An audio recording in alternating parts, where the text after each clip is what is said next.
Time, My Golf Story with Kevin Walsh and whatever special guest he has today. You can check me out on episode 9 of the podcast. Today I'm wearing Grayson clothes while I'm out practicing because I believe in look good, play good. And follow me on Instagram, Sophia Warren Golf, and hope you enjoy the rest of the show. It's Party Time, My Golf Story, brought to you by Party Drinks. Classically designed golf drinks for golfers by golfers. And the golf real estate pros Gene Walsh and Vince Vizzacaro. For your Southwest Florida real estate needs, check them out at suncoastdreams.com. Now here's your host, Kevin Walsh. Hey, what's going on? Welcome to the program. Man, am I excited about this interview coming up. A very familiar name, the trip down memory lane, somebody that you will definitely recognize from the past. And it's very interesting what she's doing in the future. World Golf Hall of Famer Jan Stephenson is our guest. Now, Jan dabbles in many different business things, but you, of course, know her for her golf, for fashion, but there are other elements to her life: wine, spirits, dancing, rock and roll. Did you know all that?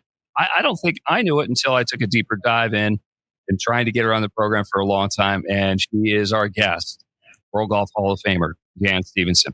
Big thanks to our title sponsors, Party Drinks. If you're in the mood for a drink other than a beer on the golf course or whatever else it is you're indulging in, try a Party. Jan loves Party, by the way. And if you're in the golf business, Party is not being sold at your golf course right now. Contact Paradise Craft Distributors. It is the exclusive distributor of Party around the state of Florida. And if your dream is to live in a golf resort community like Lakewood National Golf Club, where this podcast originates from, nobody better to help you out with that than the golf real estate pros, Vince Vizzacaro and Gene Walsh, suncoastdreams.com, the division of fine properties in the greater Sarasota area. One other thing, please subscribe to the podcast if you haven't done it already, and like the podcast. That helps us with the bean counters. That's all a part of the program. And if you've done it already, I appreciate it. If you haven't, please do it and share the podcast with a friend.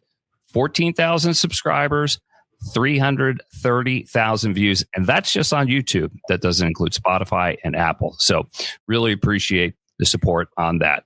All right. So let's bring the star of the show on here right now, Jan Stephenson. Jan, I'm so happy to talk to you. Tell me, where are you joining us from? It's great to have you on the program. Thank you, Kevin. I'm in Newport Richey, where I live, and it's very cold, which is not normal, as you know. But I love living in Florida, though. Yeah, Florida is great. It certainly doesn't feel like Florida weather. Last 2 days, I caddied in 40-degree temperatures with rain and wind. So I felt like I was back in the Northeast where I grew up. I want the old Florida weather to come back and get back here quickly. I think you feel the same way. Hey, let's just go right there. Get it out of the way. I think the last public news that we heard about you had the cancer scare and you had to deal with it. What happened and how are you doing? Well, actually, I was diagnosed with breast cancer 3 years ago, and then felt like I'd gotten a clear, and went to Australia. Felt great. And then I was playing in March in a celebrity event up in Atlantic City, and I went to sign a golf ball for a fan, and I couldn't write my name, and I thought, oh no, I'm having a stroke. And I called my manager and said, I can't sign my name, and I went to the range and I couldn't hit the ball very far. And he said, I think you're having a stroke. Try to get to Philadelphia and get back to Tampa, and I'll take you to the emergency. So I got an Uber and got to Philly and came home, went straight to the hospital, and they had all these tests. He said, no, you're not having a stroke. There's nothing wrong with your heart or your lungs and all of that. So they took me in for an MRI, and they came back and said, you have 18 tumors in your brain. And I was like in shock because I didn't feel that bad. And so then I had to go through all of that. But I just did a new test. They have a DNA test. So I took chemo, and then I did the radiation, and now I just take a chemo pill, and I take a whole bunch of different kinds of supplements. I go to 2 natural doctors as well as my normal oncologist, and I just got back another clear. So let's hope this is it.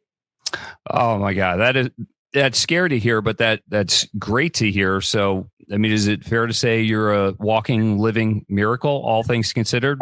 That's what they keep saying. I'm just so glad that I can still get out there and hit balls. I've lost a lot of power, which disappoints me, but I've just started back at hitting the gym now that I've gotten a clear prognosis. So I'm ready to go again.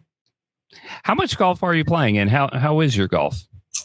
Well, my golf, I don't play a lot of golf. I practice every day, except this weather. This is probably the longest I've gone. I've gone like 4 days without hitting balls because I love to practice. I love the technique, the studying the new techniques. I'm like a golf junkie when it comes to watching technique. And I played in an event on Sunday, and it was at Palmacia in Tampa, which was where the LPGA started, the birthplace of the LPGA. And it was a past player, a present player from the LPGA, and a future. So I played with a young girl that's at UCF, and we had a great time. And I was so impressed with their golf game. I was pretty excited, except that I was hitting it so short, I was embarrassed. Well, what's short for you? Well, I bet I only hit it 200 yards anymore. And I used to hit it. I used to, be pretty long for my size, and these girls can just bomb it. Do you like that? Do you like the modern game and just the awesome power? We see it in the women. The men is just off the charts. When you see it, is that good for the game? Or do you like it, or is there something about? Does it bother you? No, I love it. I just some of the technique I'm not crazy about. I feel like they're going to have injuries as they get older on their back. There's a lot of talk on their back with this new stuff, but some of the technique I like and some I don't. But I think it's fantastic that they can hit it that far. I'm just insanely jealous that I can't. I'm right with you on that one. I am actually shorter with modern technology than I was when I was in my prime. And I'm going to blame that on injuries and just the aging process. It's like my best days are clearly behind me, and I'm struggling with that. Do you struggle with that too?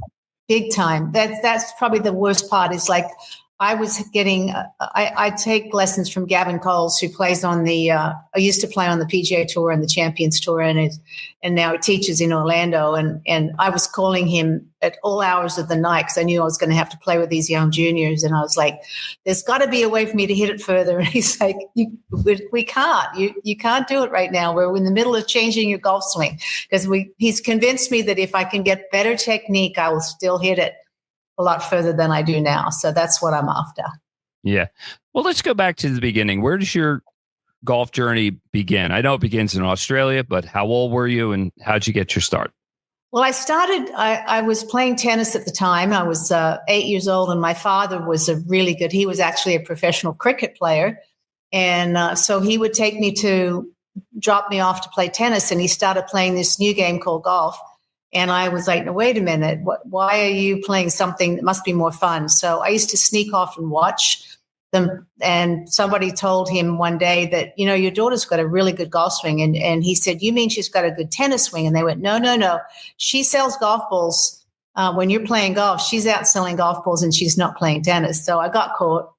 And he goes, you can't. Hold on a minute. Jan, stop there. So were you hawking golf balls? Were you fishing for them out of ponds and in the woods, and then you had a little cottage industry going on there? Well, what happened was I had a side business, and my younger brother, who I was actually supposed to be taking care of, he's 2 years younger.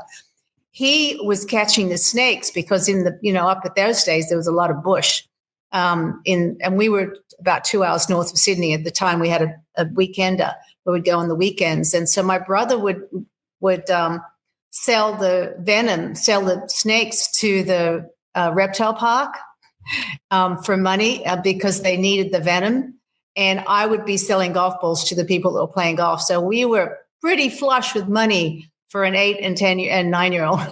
Okay, well, hold on a minute. The snakes. So your brother's catching snakes so they could get the venom for an anti-venom in case somebody's bitten. But how did he get them safely?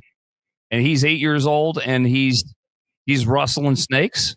Yep. And we used to, and in those days they had like a trailer at the end of all of our streets because we were on dirt streets. This was a very small neighborhood right by the golf course.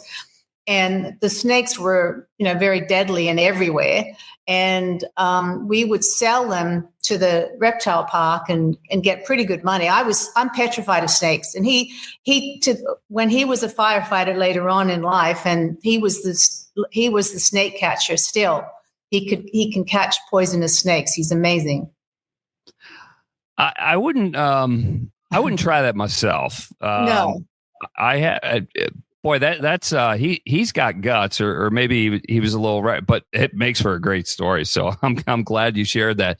So back to the golf part. So Dad's starting to play golf. You're kind of watching him do it, and then you started doing. You got good quickly, didn't you? Yes, I did. I loved it. I loved that he had decided I was going to be a professional athlete no matter what happened. And so he wanted me to play something that made a lot of money. That's why he wanted me to do tennis. And when I said I wanted to be a golfer, he said, okay, I'm going to get you lessons and we're going to get you golf clubs and we'll do junior golf in the mornings. But you can't keep changing sports because I had gone from swimming to tennis and now golf and I was only 9. He said, you have to stick with one sport. And that was where my brother made the mistake because he went on and played cricket and football and basketball. And he said, you can only do one sport. And I said, no, golf is it. Golf is what I'm going to do. And so he got me lessons and I loved it. And I had to play against the boys because I could beat the girls too easily. How was that? Was that helpful playing with the boys? Maybe better competition? And I imagine at some point you started beating them and that didn't sit well with them? No, well, they were okay with it. They would treat me like I was one of the boys, which was fine because I was still pretty young at the time. But my father was captain at the golf club by then, and he put and because him and my mother wanted to play golf in the afternoon, then have a few drinks and stay for dinner at the club, that he put up spotlights on the putting green so I could putt. And so I got to be a really good putter playing for my dinner money that they would give us for us to eat dinner, and my brother and I. And he would bank me too. So we'd play skins money on putting, and I got to be really good. And I had to do it because it was my money and my brother's money, and we wouldn't eat if I didn't win. Wow, that's fighting for your lunch, fighting for your dinner there. That's that the pressure of that probably helped you when the pressure of playing pro golf. When did you really start getting good though? Like, how about like some breaking 80 for the first time, breaking 70? Well, my father when I was 12, because we had this beach at this house that was north of Sydney, and I loved surfing so I started board riding in the afternoons because I was too young to play in the seniors.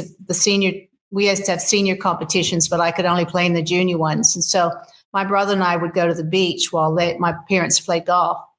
And I got where I really wanted to surf, and I was borrowing everybody's surfboard when they take a break. So I went to my father and said, I want to be a professional surfboard rider now. And he goes, no, wait a minute, you weren't going to change sports. And I said, but instead of him banning me like he did with the tennis and the golf, he said, I'll make you a deal. If you break your handicap to scratch before your birthday, which I was turning 13, he said, I'll buy you a surfboard for your birthday, for Christmas, because my birthday was 3 days before Christmas. And so I worked so hard all winter because the winter was our golf season, so that I could have a surfboard for the summer. And I practiced so hard. I started winning everything, the state championship, all the state titles, junior titles. And by the time it was my birthday, I actually broke my handicap on my birthday. And my parents were like, oh no, now they're going to have to buy me a surfboard. And my dad came and said, well, that was the deal. If you broke your handicap before your birthday, you could get a surfboard instead of. And I went, no, I don't want a surfboard. I need a sand wedge. I can't get out of the sand with just a pitching wedge. So it turned out later they said they actually broke open a bottle of champagne because they knew they avoided the old surfboard thing. Well, I just think it's cool that you surf. I surf too. It's one of my favorite things to do in the world. It's so physical. It's more swimming than it is riding the wave and just being immersed in that. I didn't know that. I mean, just lots of levels to Jan that I didn't know about. I want to get to some of the stuff that people do know about. Golf balls in the bathtub, the photo. How often are you asked about that? Oh, I still get fan mail on it to sign them, every week, which is pretty cool. Well, it started actually when I did the poster. I did a poster first for TaylorMade, and then Dunlop bought their contract from so they could have my own line of Jan Stephenson golf equipment, and they said we've got this one golf ball that we're going to get rid of in the factory, and then we're going to start this new golf ball. And we would like to do a calendar with this golf ball so that we can get rid of all of these golf balls in the warehouse and start with this new ball we're going to start. And I said, okay. So they came with this. They hired a very famous a photographer in LA. He did all of Michael Jackson's and usually all the albums he did, and he's very, very good and very talented. And he had designed, each month with a different picture. And I wasn't even thinking at the time. I just, they quickly sent me sketches of what that was going to look like. And there was one with golf balls. I didn't think anything of it. But what happened was it got to be, when we did it, it became so popular that they had to start remaking the golf ball because they sold it with a dozen golf balls in a calendar. And it turned out they actually had to make another 250,000 golf ball boxes to go with the calendar because the calendar was selling out with these golf balls. So it was pretty funny that they actually had to start making that golf ball again. Well, you were ahead of your time with fashion. I know fashion's very important to you, and I think back to when Ty Votah was commissioner of the LPGA Tour, and he did extensive marketing, and the findings of that were the golf is not enough. That the women need to dress better, do their makeup better. So he brought in a bunch of consultants. I know some of the gals loved it, and some didn't like it. What were your thoughts on that pivotal moment? Well, I had started right from the very beginning with our commissioner, Ray Volpe, when he came from the NHL, and he said, we have got to sell with sex appeal. That's our only, you can't hit as far as the men, and there's so many cute girls out there. We've got to really focus on that to get new sponsors. And so because I had come from Australia and I had won a tournament quickly right off the bat, so was Rookie of the Year. So he came to me and said, I would like you to be the new face of the LPGA, and we're going to, use you in all kinds of photos and have you wine and dine potential sponsors, and we're going to turn the LPGA around, which he did. And so I learned from that time on how important it was to do the sex appeal part. And like he kept saying, hey, that's the reason that Freddie's so popular and Tiger is so popular. They've got it all, and you have to have it all to really make it. And we need that with the LPGA. And so I get disappointed when the players don't want to support that. I mean, there's no question that someone like me, I love golf and I wouldn't do anything to hurt it, especially the LPGA. But you do have to do whatever it takes to make it. And the PGA is a powerful machine. And if we've got to, if I was a commissioner with Nellie, I'd be pushing her to do everything like that we did back then. Well, I look at it this way: look good, play good, and if you look good and you got it, why not? And just about everybody looks at it. There are very few people that look bad anymore because they're so fashion conscious on both tours, and I think it makes for a better product. Nancy Lopez, is she a good friend of yours, Nancy? Yeah. Nancy, and we were more rivals when we were playing in the 70s and 80s, but after we started the senior tour, we became really good friends, which happened with a lot of the players. They realized what I did and why we were doing it, and now that, we've gotten to know them, I mean, Nancy's always been pretty classy anyway, but she's definitely a good friend now. I met her one time, and she kind of made me feel like Arnold Palmer did the one time I met him. It just seemed like we were long friends. She was so nice, and that's who she is. Yeah, that's the way Nancy is. I mean, she is very gracious. She's always, if you win, she's always been very gracious. I mean, it was easy. I kept saying, well, it's always easy for her to be gracious. She always was winning. Mm-hmm. But then as it turned out, it's not really the case. She is just a lovely person. And I remember because her and I were playing, we were in Japan, and they came with so much stuff for us to autograph. And I was kind of getting like scribbly with my name. And she goes, remember what Arnold said? It's important. Every one of these is important for them. And you have to be able to read your name. So she said, you're better off to just write Jan if you can't write the whole thing correct. And her Nancy Lopez's signature to this day is still beautiful, just like Arnold's was. Absolutely. Jan Stephenson is our guest here on Party Time, My Golf Story, World Golf Hall of Famer, winner of multiple 41 worldwide wins, 16 LPGA Tour victories, including 8 majors. Big thanks to Party Drinks, title sponsor. If you're looking for a drink alternative on the golf course, try a Party. And a big thanks to the Golf Real Estate Pros at suncoastdreams.com and Division of Fine Properties, Vince Vizzacaro and Gene Walsh. They got you taken care of. Jan, you're a fan of Party. Tell me about it.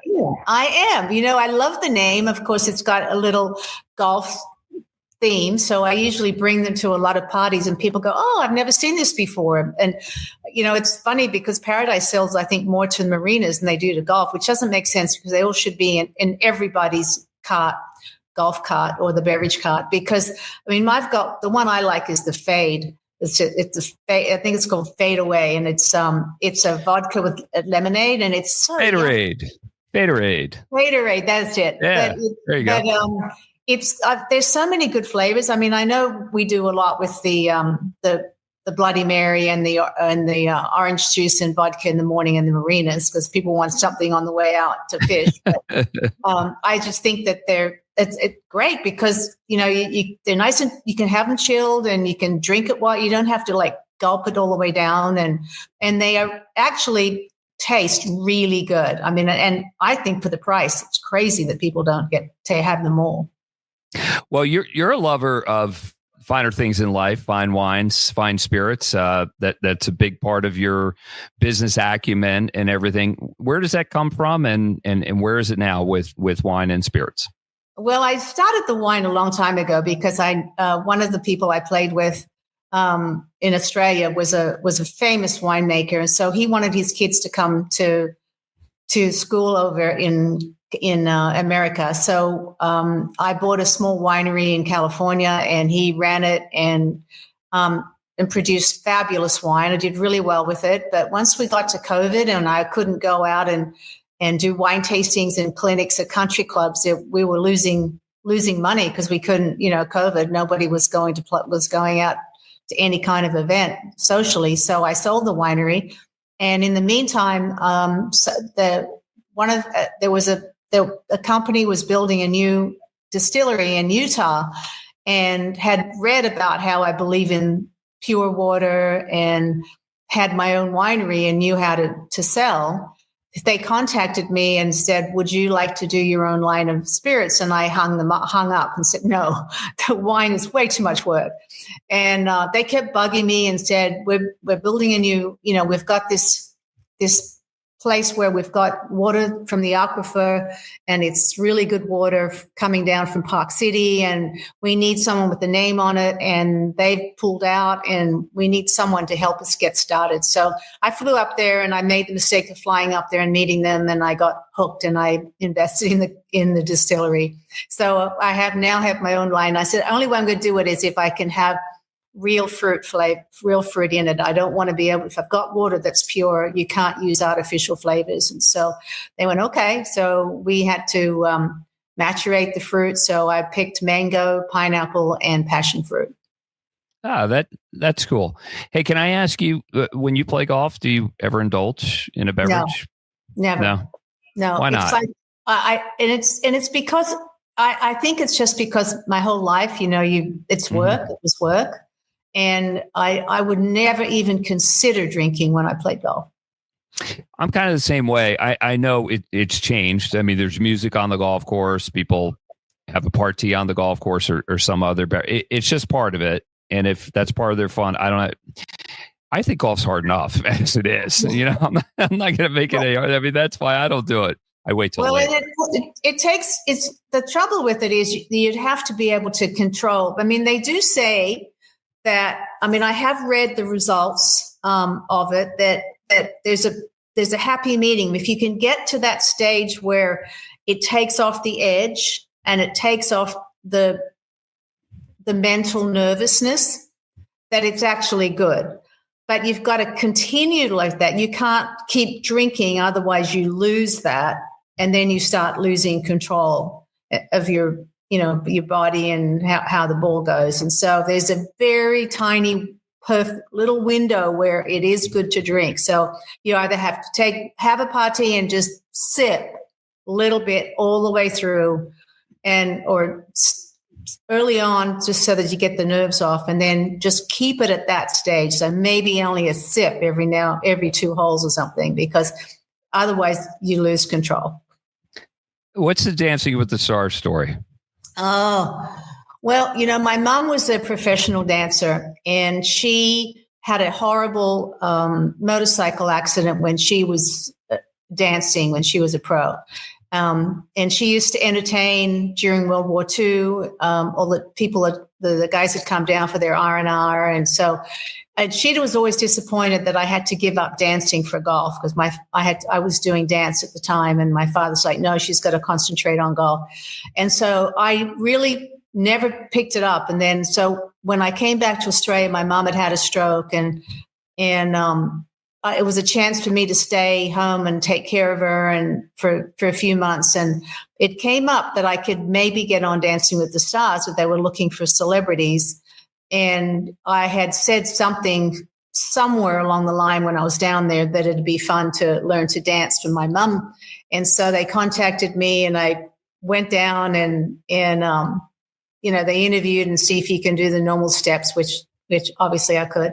And so I signed the contract right away, but the problem was I still had to play on our Legends tour, so I had to get permission from my sponsors to say, "Hey, I'm going to take a few months off here to learn how to dance in Australia," and so I had to fly back home here and get them to approve of me taking a few months off and then fly back. So I didn't get as much practice as I would have liked to, and I had a fabulous dance instructor.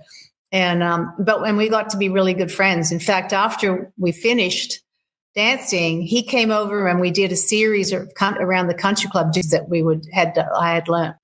I just love any form of dance. Like if music comes on, are you like kind of dancing in the car a little bit? Not with your feet, but are you boogieing in the car? Yeah, there's certain songs I do that with. I kind of feel like Trump, I like this with his. There's a few songs that I just love, but I'm not really a dancer. I guess because I go to bed too early, so I don't go out much. You love rock and roll. I mean, all of it, and you're involved in the industry. Tell me more about that.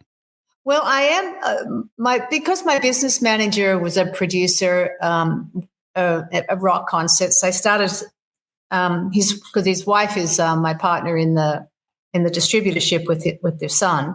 And so we got where we would, whenever they came into town, we would take them to play golf. Whenever the rock stars, most of them are all classic old rock stars. And anybody famous that I know? I mean, start naming some names. Come on. Mickey Thomas from Starship. We've got Eddie Money. We had Jimmy Jameson. We just had Mike Reno was in town last week. We went to see him, and Eddie and the Cruisers. John Cafferty and Tunes. They came in town and played golf with them, and then went to the concert. So we have a legendary Voices of Rock, which is what it's called. And what we do is we get the lead singers from all the old bands, and and then we just bring in, and we have our own main band, Stormbringer, that does the backup. That is cool stuff. That is really cool. Have you ever played golf with any of the presidents, any royals? I've played with a lot of them. I've played with President Marcos. I actually water skied with President Marcos because he wanted to water ski. He was big into water skiing. So we went out on one of his ships to an island that they owned, and I water skied with him. Jan, hang on a sec. Help me with something. Who is President Marcos for those that maybe President don't of the know the world Philippines? political This scene? is back in the 70s. Yeah. President of the Philippines. Oh, is this Ferdinand Marcos? Yeah. Oh, and, okay. Continue.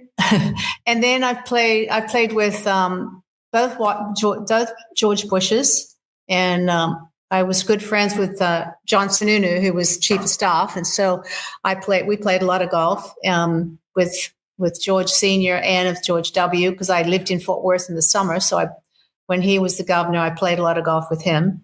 What's that like? Tell me what that experience is like.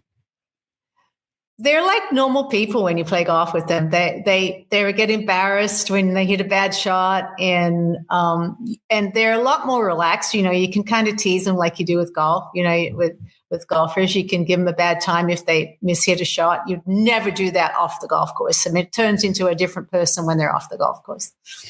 Do you turn into a different person or player when you're playing with the president? Are you on your P's and Q's, or it's just another round of golf for you? No, I just wonder. I'm pretty normal. The only time that I'm not normal is when I'm back if I'm in like the Oval Office with them, I'm totally different than when I'm on the golf course with them. Well, how many times have you been in the Oval Office? Well, a few times. I actually am surprised I haven't been since Trump has been in, because Trump and I played a lot of golf together in the 70s and in 80s and 90s because we stayed friends. But I didn't stay in touch with him since he was the president the first time. So I'm hoping I'm going to get to see him this time. And how is his golf? He's actually a good player. His swing is a little bit round. I'd like to see it a little bit more upright, but he's very powerful. He hits it a long way. And yeah, he's a big man. I mean, does he hit it properly? Is he compressing the ball? Does he have a good handle on it? Yeah, no, he's good. I mean, he's by far the best that I've played with. Okay. All right. Golf course design. I know that's one of your passions, and not just designing any course, but doing it in a proper way that's good for the environment. Tell me about that.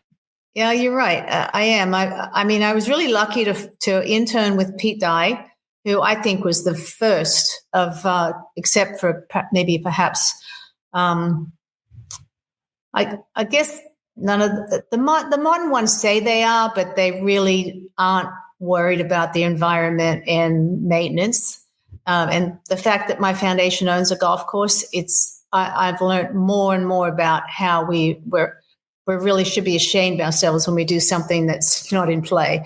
But Pete was the one that taught me about trying to save rainwater and protecting the environment. He was really into that, about which plants would be better. And then I worked with his son, and now I'm working with Cynthia, his niece, who's really doing a great job on natural. She works with a lot of Native American communities that want a golf course where it doesn't have to have as many chemicals.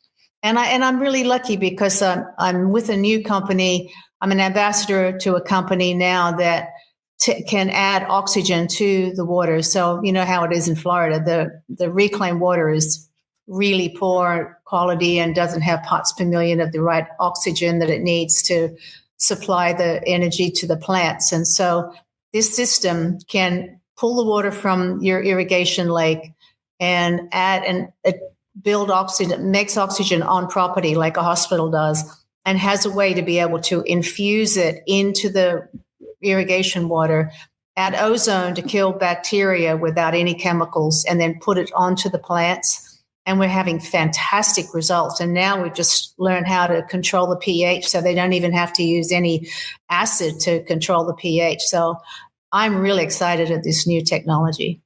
I'm excited about that too. I mean, as long as it makes the grass green and it's good to the environment and keeps the funguses and all the other stuff away. If there's a better way, this is the way you're saying. Yeah. Is it just a better way? It's definitely the better way. I mean, it's expensive to put in at first, which is making it where it's only the high-end clubs that can do it. But we're finding, like at Lake Nona, that they've already, in 2 years, they've made the money back because they haven't had to use as many chemicals. The overseed is taking better, that the roots are stronger, it doesn't matter about, salt intrusion. So in the end, it's going to be the way to go for everybody. That's cool. Yeah. Didn't know. I learned something. Tell me this. Did you ever hate golf? I know a lot of competitive golfers, at some point they burn out on it. The pressure's too much. And I've been there. I mean, I'll admit it. What about you? Well, I don't know if the word is hate. I hate not being able to hit it like I could and hit the shots that I knew I could hit before. But I work on trying. I'm still after the ultimate golf swing, the perfect golf swing. So I don't think I really hate it because I love to practice. I just don't like not being able to score like I did before or hit it like I could before. But hating, no. In fact, when I first retired from the tour, I would wake up Saturday morning and go, what day is it? And go Saturday and go, oh, I must have missed the cut, and be so depressed and go, wait a minute, I didn't even play today. So didn't even play this week. And I mean, that's how much I loved playing. Oh, I can just hear it in your voice. It's coming through. I can feel it. All right, Jan, we're getting down to the nitty gritty here toward the end. I really appreciate the time and the conversation. I know you've played in a bazillion pro-ams and you've seen a lot of good golf and a lot of bad golf. If you could give one piece of advice that just works for everybody, that would make a massive difference and it's probably easy to implement, what would it be? Improve your speed in putting. I actually wasn't as good a putter when I was playing my best as I am now. That's one thing I can say is my putting is better now because I realize how valuable your speed is and learning the speed drills right off the bat. People hate to practice their putting, but if you want to improve your golf game, if you can get every putt 17 inches past the back of the hole, you're going to make a lot of putts, and that you can improve really quickly doing that. I am so with you on that one. That's actually my advice for people, because your reads are never going to be all that wrong just on the break, but the speed, I mean, it's proximity to the hole. And I've been working on that, and I need more work. You just gave me more reasons to work on that. Jan, I really appreciate the time. Thank you for all you do for golf, all you've done for Part T. Keep us in mind. Just keep everybody thirsty. Thanks for helping out with that, and come on back sometime. Sound like a deal? You're welcome anytime. All right. Thanks, Kevin. All right. Jan Stephenson has been our guest here. World Golf Hall of Famer, winner of 41 worldwide tournaments, just an ambassador of golf, and just a delight to talk to. For Jan Stephenson, I'm Kevin Walsh. We'll see you again next time on Part T Time, My Golf Story. You've been listening to It's Party Time, My Golf Story, brought to you by Party Drinks. Classically designed golf drinks for golfers by golfers, and the golf real estate pros Gene Walsh and Vince Vizzacaro. For your Southwest Florida real estate needs, check them out at suncoastdreams.com or call 941-220-4000.